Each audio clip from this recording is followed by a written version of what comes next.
जिस तरह का आंदोलनकारियों के ऊपर आरएसएस ने हमला किया, उसका ठीक तरह से जवाब देना बहुत ज़रूरी था। उसके लिए आज ये प्रेस कॉन्फ्रेंस करने का प्रयास किया गया। आप सबका धन्यवाद।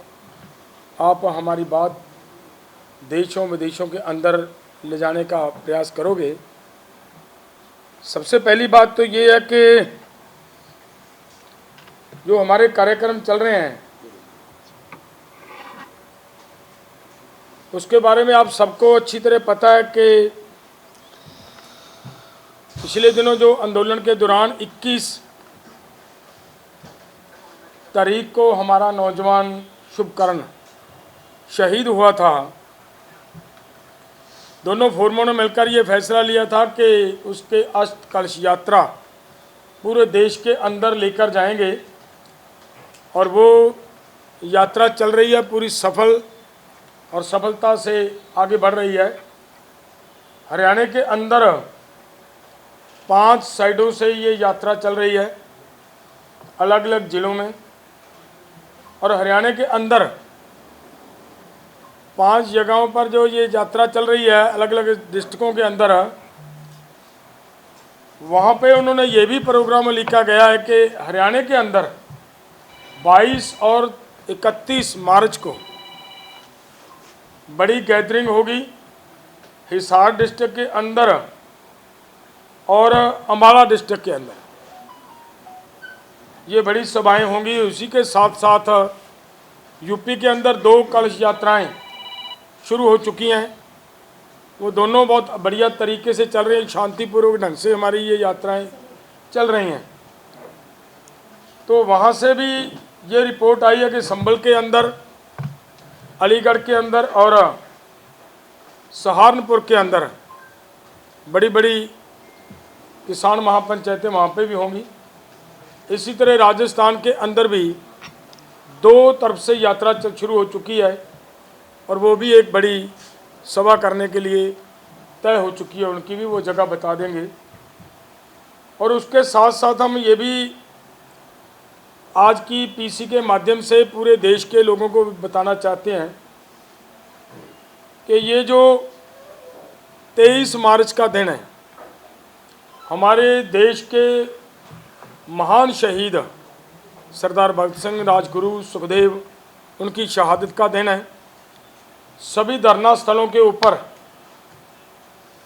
वो दिन पूरे देश के लोग, देश के नौजवान आकर उनको श्रद्धा सुमन अर्पित करेंगे, हमारे उन शहीदों को। ये प्रोग्राम है। और उसके साथ साथ जिस तरह से आरएसएस वालों ने जो बात कही है कि ये जो बॉर्डरों के ऊपर लोग बैठे हैं, ये लोग अलगाववादी हैं, ये देश के अंदर चुनाव के समय अराजकता फैला सकते हैं। और ऐसी बातें करना, और वो भी उनके किसी बहुत सीनियर अधिकारी की तरफ से ऐसी बात आना आरएसएस की ओर से, ये हमारे लिए बहुत, पूरे देश के लिए चिंता का विषय है। क्योंकि हम ये जानते हैं कि जिन लोगों को वो अलगाववादी या अराजकता फैलाने वालों की बात कर रहे हैं, हम आपके इस पीसी के माध्यम से इतनी बात जरूर कहना चाहेंगे कि देखिए, हमारा इतिहास है। 13 महीने तक दिल्ली के बॉर्डर पर रहे।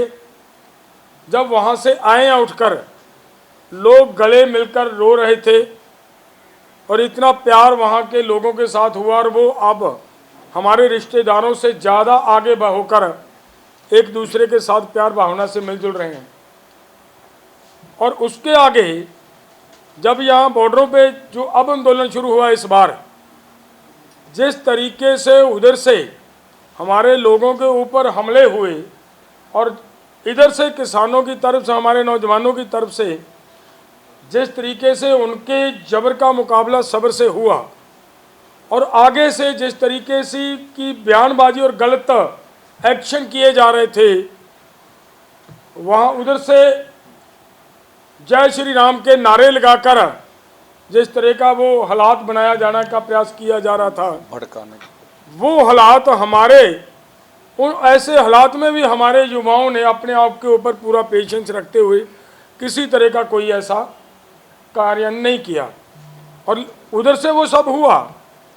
और थोड़ा इस पे भी थोड़ा और हिस्ट्री के अंदर जाएंगे हम कि देखिए, देश की आज़ादी की लड़ाई लड़ी है, 92% कुर्बानियाँ दिया पंजाब, हरियाणा और जो हमारा हिस्सा पाकिस्तान में चला गया इन्हीं लोगों ने। जिन लोगों को आज अलगाववादी कह रहे हैं, इन्हीं ने कुर्बानियाँ दी, जेल झेली, फांसी के रस्से चूमे इन्हीं लोगों ने देश को आज़ाद करवाने के लिए। और जो लोग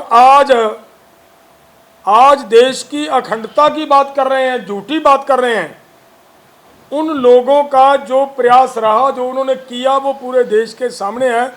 इन्हीं का नेता, इन्हीं का मुखिया सावरकर वहाँ से माफ़ी मांग कर आ रहा है, और हमें जो लोग फांसी के रस्से चूम रहे हैं देश की एकता, अखंडता और आज़ादी को लेने के लिए, उन लोगों के ऊपर ऐसे सवाल कर रहे हैं। एक वो तो इतिहास की बात, अब क्या हो रहा है? पिछले समय जब गलवान घाटी के अंदर वो चाइना वालों का थोड़ा इंटरफियरेंस हुआ, आपने देखा, पूरा देश जानता है इस बात को, कि दिल्ली से बयान आता है कि अब सिख रेजिमेंट और जाट रेजिमेंट को आगे ले लाने की ज़रूरत है। तब सिख और जाट नज़र आते हैं, और वहाँ से सिखों और जाटों ने, हमारे बच्चों ने मिलकर किस तरीके से उनका मुकाबला किया, लड़ाई लड़ी और देश की एकता को कायम रखा।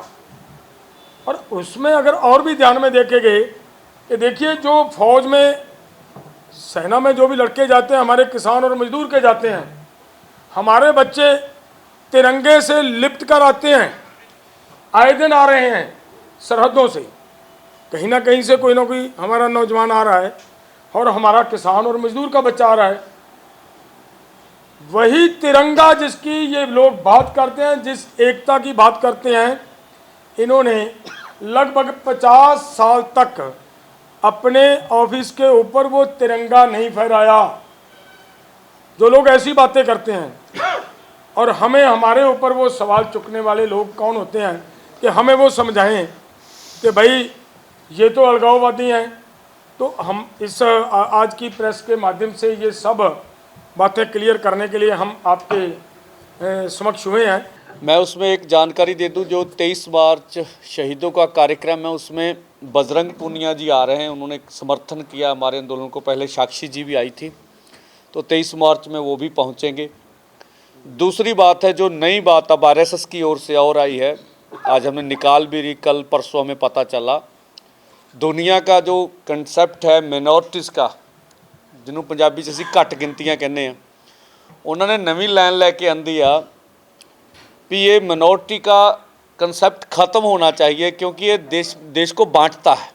ये नया कंसेप्ट आ रहा है, तो ये मुझे लगता है जिधर आरएसएस जा रही है, वो जो डैमेज भाजपा को हो रहा है उसको पूर्ति करने के लिए, फिर वो वोटों का ध्रुवीकरण करने के लिए ये सब नई बात या आगे का एजेंडा ये होगा।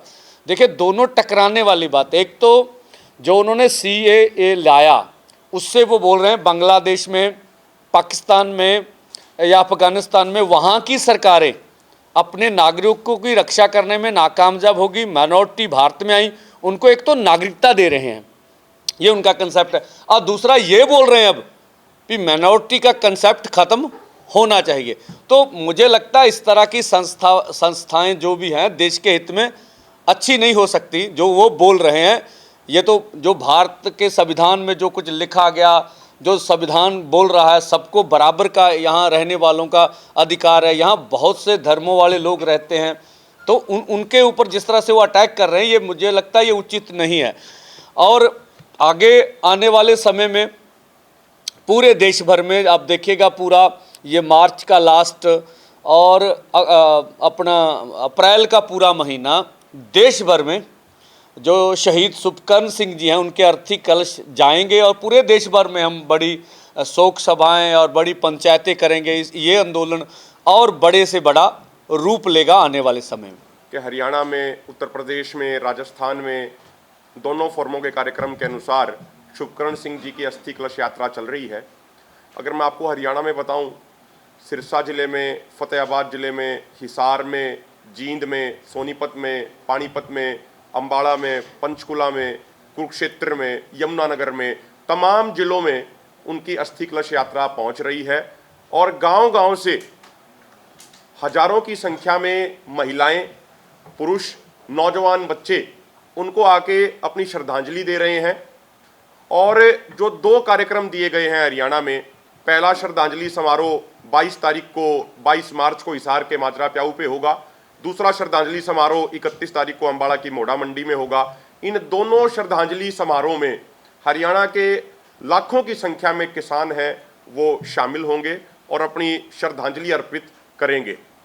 साथियों, आज एक ये भी आपको अपडेट देना है कि खटकड़ टोल पे जो हमारे बड़ा मजबूत संगठन है, वहाँ पे आज 19, 20 और 21 3 दिनों का कार्यक्रम था। खटकड़ टोल पे आज कलश लेके गए थे शुभकरण सिंह जी का और वहीं पे आसपास के गांव के लोग 3 दिनों तक उनके दर्शन करने के लिए आने वाले थे। आज सुबह हमारे खटकड़ टोल से हमारे साथी अनीश खटकड़ को हरियाणा पुलिस ने उनको गिरफ्तार कर लिया और मैं कहूँगा कि अगवा कर लिया, क्योंकि अब तक ये भी नहीं बताया जा रहा है कि किस थाने में उनको लेके गए हैं। हमारी वहाँ की कमेटी ने अधिकारियों के साथ बातचीत करने का प्रयास किया तो अब तक वो ये भी सूचना नहीं दे पाए कि भाई किस गुनाह में उनको गिरफ्तार किया गया है और किस जगह पे रखा गया है। तो इस पे भी दोनों फोरम हैं वो हमारे कड़ा ऐतराज जता रहे हैं। दूसरी बात साथियों, जो मेरे से पहले वाले वक्ताओं ने कहा कि आरएसएस की तरफ से उनके एक सीनियर पदाधिकारी जो उनके जनरल सेक्रेटरी हैं, वो एक ऑफिशियली जो उनका प्रोग्राम है उसमें बात करते हुए किसानों के ऊपर इतने झूठे आरोप लगाते हैं, ये बात किसी भी तरीके से स्वीकार नहीं करी जा सकती। उन्होंने कहा कि ये चुनाव से पहले अलगाववादी ताकतें अराजकता फैलाने के लिए किसान आंदोलन के नाम पे ये सब कुछ कर रही हैं। हम उनसे ये पूछना चाह रहे हैं कि ये आंदोलन तमिलनाडु में भी हो रहा है। 10 तारीख को तमिलनाडु में 52 जगहों पे रेल रोक की गई। कर्नाटका के अंदर भी ये आंदोलन हो रहा है, केरला के अंदर भी ये आंदोलन हो रहा है, राजस्थान के अंदर भी आंदोलन हो रहा है, हरियाणा, पंजाब के अंदर आंदोलन हो रहा है, गुजरात में हमारे किसान साथियों को गिरफ्तार किया जा रहा है। भारत के तमाम राज्यों में एमएसपी के लिए किसान आंदोलन कर रहे हैं। ये सरकार हरियाणा, पंजाब के आंदोलनकारियों को तो अलगाववादी कह रही है। हम इनसे पूछना चाह रहे हैं, वो तमिलनाडु में जो आंदोलन कर रहे हैं आप उनको क्या कहोगे?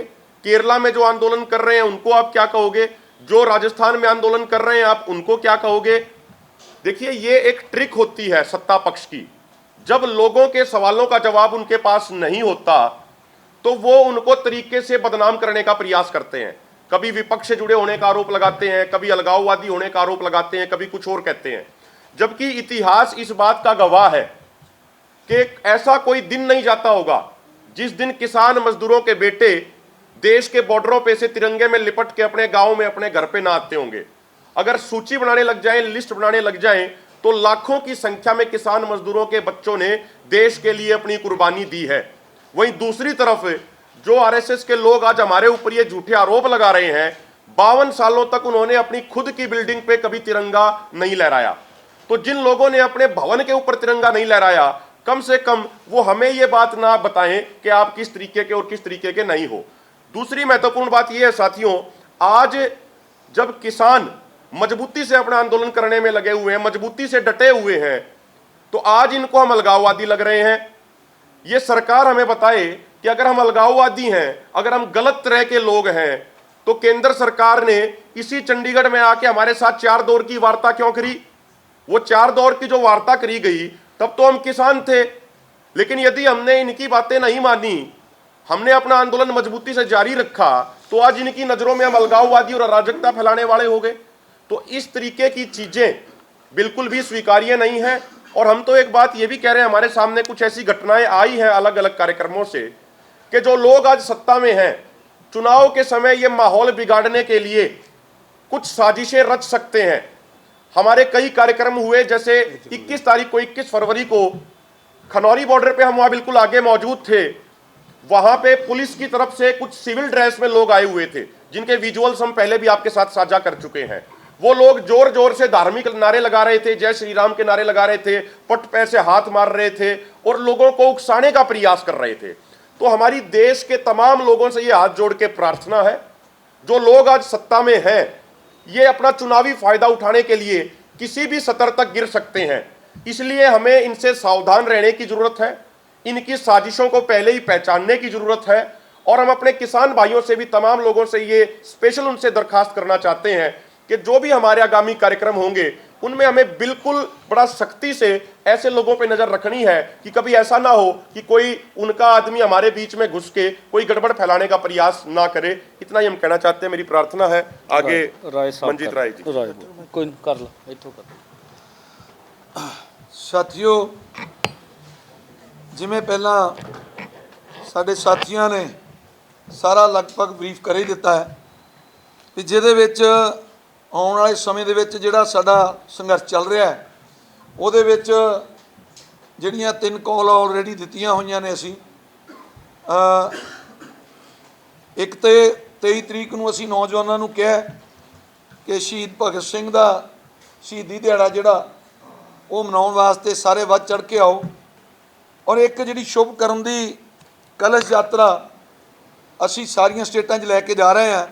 ਸਭ ਤੋਂ ਪਹਿਲਾਂ ਹਰਿਆਣਾ ਦੇ ਵਿੱਚ ਜਿਹੜਾ ਉਹਨਾਂ ਦਾ 22 ਤਰੀਕ ਨੂੰ ਹਿਸਾਰ ਦੇ ਵਿੱਚ ਸ਼ਰਧਾਂਜਲੀ ਸਮਾਰੋਹ ਰੱਖਿਆ ਹੈ ਔਰ ਵੱਡੀ ਮਹਾਪੰਚਾਇਤ ਕਰਾਂਗੇ ਔਰ 31 ਨੂੰ ਅੰਬਾਲੇ ਦੇ ਵਿੱਚ ਕਰਾਂਗੇ। ਉੱਥੇ ਵੱਡਾ ਇਕੱਠ ਰੱਖ ਕੇ ਸ਼ਰਧਾ ਦੇ ਫੁੱਲ ਭੇਂਟ ਕੀਤੇ ਜਾਣਗੇ। ਸੋ ਉਸ ਦੇ ਨਾਲ ਹੀ ਜਿਹੜਾ RSS ਦਾ ਇਸ ਮੋਰਚੇ 'ਤੇ ਹਮਲਾ ਹੈ, ਕਿਸਾਨ ਅੰਦੋਲਨ 'ਤੇ ਹਮਲਾ ਹੈ, ਉਹ ਵੱਡੇ ਇੱਕ ਉਹਨਾਂ ਦੇ ਜਨਰਲ ਸੈਕਟਰੀ RSS ਦੇ ਵੱਲੋਂ ਬਿਆਨ ਆਉਣਾ ਹੈ, ਖਾਲਿਸਤਾਨੀ ਕਹਿਣਾ, ਅਲਗਾਓਵਾਦੀ ਕਹਿਣਾ ਹੈ, ਇੱਕ ਸਾਜ਼ਿਸ਼ ਹੈ। ਇਹ ਇਕੱਲਾ ਉਹ ਨਹੀਂ ਬੋਲ ਰਿਹਾ, ਇਹਦੇ ਪਿੱਛੇ ਵੱਡੀਆਂ ਤਾਕਤਾਂ ਬੋਲ ਰਹੀਆਂ। ਆਉਣ ਵਾਲੇ ਸਮੇਂ ਦੇ ਵਿੱਚ BJP ਜਿਹੜੀ ਸ਼ੜਯੰਤਰ ਕਰਕੇ, RS ਸ਼ੜਯੰਤਰ ਕਰਕੇ ਇਸ ਅੰਦੋਲਨ ਨੂੰ ਬਦਨਾਮ ਕਰਨਾ ਚਾਹੁੰਦੀ ਹੈ। ਔਰ ਇਹਦੇ ਵਿੱਚ ਜਿਵੇਂ ਪੁਹਾੜ ਸਾਹਿਬ ਨੇ ਕਿਹਾ ਕਿ ਕੋਈ ਇਹ ਸ਼ਰਾਰਤਾਂ ਵੀ ਕਰ ਸਕਦੇ ਨੇ, ਕੋਈ ਇੱਦਾਂ ਦੇ ਤਰੀਕੇ ਬਣਾ ਕੇ, ਜਿਵੇਂ ਕਿ ਪਹਿਲਾਂ 21 ਤਰੀਕ ਨੂੰ ਵੀ ਅਸੀਂ ਫੜ ਕੇ 13 ਨੂੰ ਵੀ ਫੜੇ, ਹਰਿਆਣਾ ਪੁਲਿਸ ਦੇ ਬੰਦੇ ਫੜ ਕੇ ਦਿੱਤੇ ਔਰ ਦਿੱਲੀ ਪੁਲਿਸ ਦੇ ਸੀ ਉਹ। ਔਰ ਉਸ ਤੋਂ ਬਾਅਦ 21 ਨੂੰ ਵੀ ਫੜੇ ਔਰ 21 ਤੋਂ ਬਾਅਦ ਵੀ ਅਸੀਂ ਇੱਕ ਜਿਹੜਾ ਦਿੱਲੀ ਪੁਲਿਸ ਦਾ ਕਰਮਚਾਰੀ ਉਹ ਫੜ ਕੇ ਪੰਜਾਬ ਪੁਲਿਸ ਦੇ ਹਵਾਲੇ ਕੀਤਾ, ਜਿਹੜਾ ਕਿ 3 ਫਰਵਰੀ ਤੋਂ ਉਹਨੇ ਦੱਸਿਆ ਕਿ ਮੈਂ ਅੰਮ੍ਰਿਤਸਰ ਤੋਂ 3 ਫਰਵਰੀ ਤੋਂ ਨਾਲ ਲੱਗਾ ਹੋਇਆ ਸੀ। ਔਰ ਫਿਰ ਉਹ ਕਹਿੰਦਾ ਮੈਂ ਚਲਾ ਗਿਆ ਤੇ ਫਿਰ 13 ਫਰਵਰੀ ਨੂੰ ਇੱਥੇ ਫਿਰ ਮੋਰਚੇ ਤੇ ਆ ਗਿਆ। ਸੋ ਉਹ ਲੋਕ ਜਿਵੇਂ ਕਿ ਸਾਨੂੰ ਬਦਨਾਮ ਕੀਤਾ ਜਾਂਦਾ, ਜਿਵੇਂ ਕੋਰਟ ਦੇ ਵਿੱਚ ਵਿਖਾਇਆ ਜਾਂਦਾ ਕਿ ਹਥਿਆਰ ਲੈ ਕੇ ਘੁੰਮਦੇ ਨੇ, ਇਹ ਅੱਗੇ ਤੋਂ ਹੜਦੁੰਗ ਕਰਦੇ ਨੇ। ਸੋ ਇਹ ਸ਼ਰਾਰਤ ਜਿਹੜੀ ਹੈ RSS BJP ਦੀ ਹੁੰਦੀ ਹੈ, ਆਪਣੇ ਹੀ ਪੁਲਿਸ ਕਰਮੀ ਭੇਜ ਕੇ, ਆਪਣੇ ਹੀ ਬੰਦੇ ਭੇਜ ਕੇ।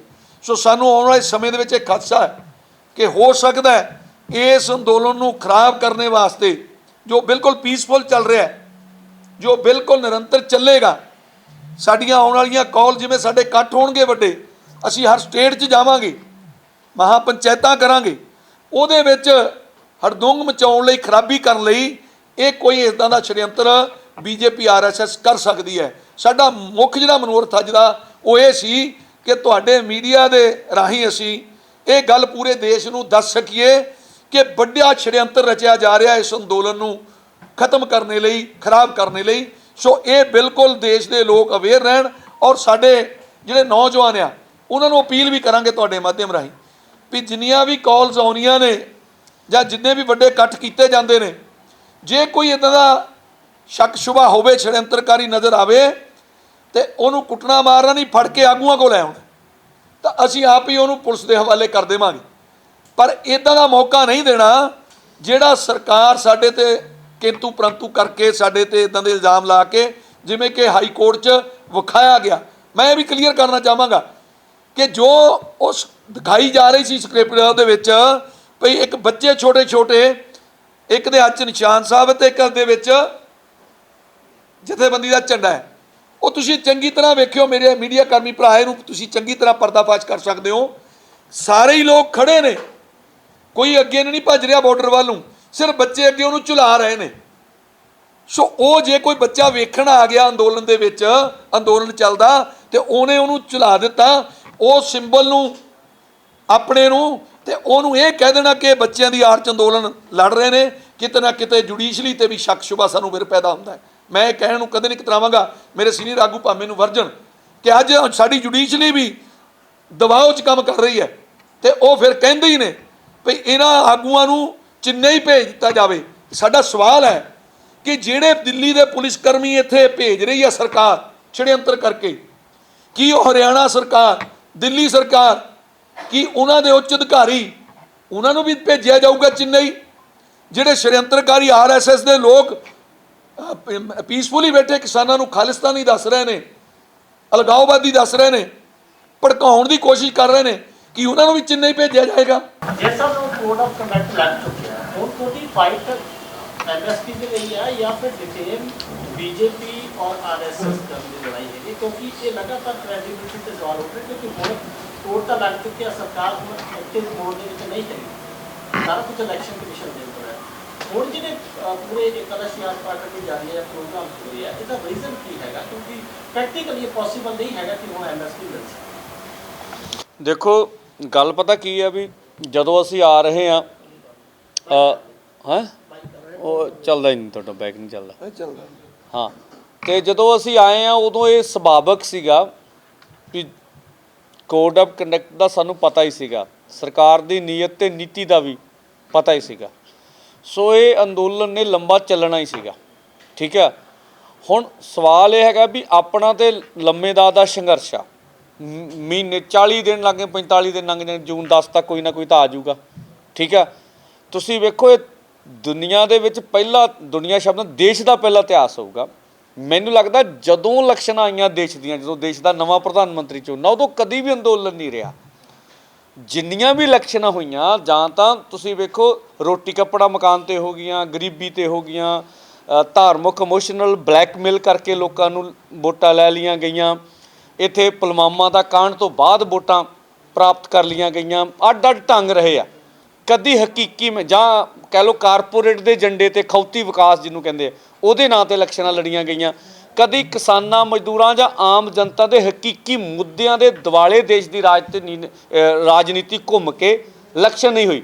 ਪਹਿਲੀ ਵਾਰ ਹੋਊਗਾ ਵੀ ਅਸੀਂ ਕਿਸਾਨਾਂ ਮਜ਼ਦੂਰਾਂ ਦਾ ਏਜੰਡਾ ਸੱਤਾ ਪਕਸ਼ ਦੇ ਸਾਹਮਣੇ ਟਿਕਾ ਕੇ ਰੱਖਾਂਗੇ, ਜਿਹੜੇ ਗਾਹਾਂ ਆਉਂਦੇ ਆ ਵੀ ਅਸੀਂ ਵੀ ਆਉਣਾ, ਉਹਨਾਂ ਗਾੜੀ ਵੀ ਟਿਕਾ ਕੇ ਰੱਖਾਂਗੇ। ਸੋ ਇਹ ਅੰਦੋਲਨ ਹੋਰ ਵਿਸ਼ਾਲ ਰਹੂਗਾ। ਅਸੀਂ ਕਿਹੜਾ ਖੜ ਰਹੇ ਸੀ ਤਾਂ ਕਹਿ ਰਹੇ ਹਾਂ ਵੀ ਸੱਤਾ ਪਕਸ਼ ਕੋ ਸਵਾਲ ਕਰਨੇ ਯਾਰ ਕੀ, ਹਰ ਪਿੰਡ 'ਚ ਕਰਨੇ, ਹਰ ਗਲੀ 'ਚ ਕਰਨੇ, ਹਰ ਕੂਚੇ 'ਚ ਕਰਨੇ। ਜੇ ਪੀਸਫੁਲੀ ਢੰਗ ਨਾਲ ਸਵਾਲ ਕਰਨ ਦਿੰਦੇ ਆ ਤੇ ਸਾਡਾ ਅੱਡ ਰੰਗ ਹੋਊਗਾ, ਜੇ ਨਹੀਂ ਕਰਨ ਦਿੰਦੇ ਫਿਰ ਕਾਲੇ ਝੰਡੇ ਰੋਸ ਵਿੱਚ ਵਿਖਾਲਾਂਗੇ। ਕੰਮ ਤਾਂ ਸਾਡਾ ਖੜਿਆ ਨਹੀਂ ਹੈਗਾ। ਤੋਂ ਅਸੀਂ ਦੇਸ਼ ਦੁਨੀਆ ਤੱਕ ਗੱਲ ਲੈ ਕੇ ਜਾਣੀ ਆ, ਜੋ ਹਰਿਆਣੇ ਦੇ ਬਾਰਡਰ 'ਤੇ ਹੋਇਆ ਸਾਡੇ ਨਾਲ। ਜਿਵੇਂ ਹਰਿਆਣੇ ਦੀ ਸੀਮਾ ਨੂੰ ਕੌਮਾਂਤਰੀ ਪੱਧਰ ਦੀ ਸੀਮਾ ਬਣਾਇਆ ਗਿਆ, ਜਿਵੇਂ ਸਾਡੇ ਸ਼ਹੀਦ ਸੁਪਕਰ ਨੂੰ ਸ਼ਹੀਦ ਕੀਤਾ ਗਿਆ, ਇਹ ਗੱਲਾਂ ਹੈਗੀਆਂ। ਜਿਵੇਂ ਸਾਡੇ ਕਿਸਾਨਾਂ ਮਜ਼ਦੂਰਾਂ ਨੂੰ ਜ਼ਖਮੀ ਕੀਤਾ ਗਿਆ, ਇਹੀ ਸਮਾਂ ਨਾ ਅਸੀਂ ਪੂਰੇ ਦੇਸ਼ ਵਿੱਚ ਆਪਣੀ ਗੱਲ ਨੂੰ ਐ ਟਿਕਾ ਕੇ ਹਰ ਘਰ ਗਲੀ ਤੱਕ ਲਿਆਂਦਾ ਜੇ।